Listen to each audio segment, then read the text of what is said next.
Hello and welcome to another video. In this one, same as the previous one, we're looking at filling loops, which are for Worcester boilers, but this one is with a key. As far as replacing, you want to replace a whole filling link assembly, it is exactly the same as what I've shown you in my previous video for a keyless filling link, okay?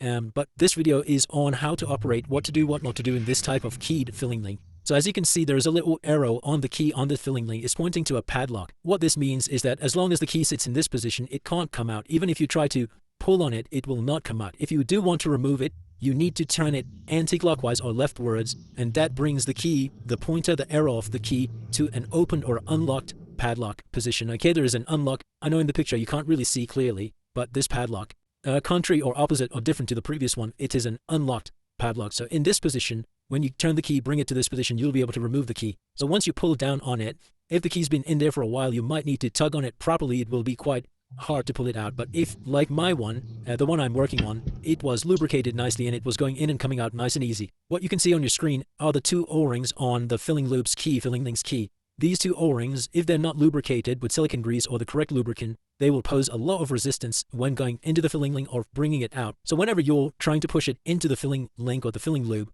always use some lubricant to lubricate these two O-rings, so it makes it a lot easier for it to go in and then come out if you need it to come out again. Next point is, as you can see, I pointed the arrow on the filling link key to the padlock position. If you try to insert the key whilst this arrow is in line with the padlock, that would mean the key has not gone in completely.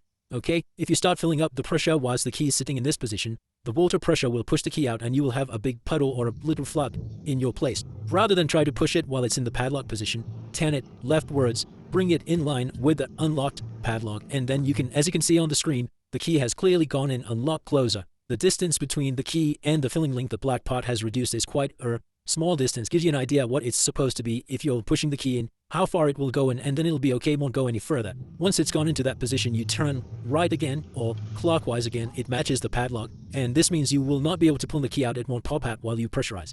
Speaking of pressurization, how to pressurize it, you undo this little square knob, and that allows the cold water to go through and start pressurizing the boiler. My boiler's pressure is almost okay, but because it's just under 1.5, I'll show you how to pressurize it. I've undone or opened up that little knob, that little valve a bit more. You can clearly hear the water going through, and I'm tapping near the pressure gauge. This allows the needle to smoothly go up. I've then turned the valve off.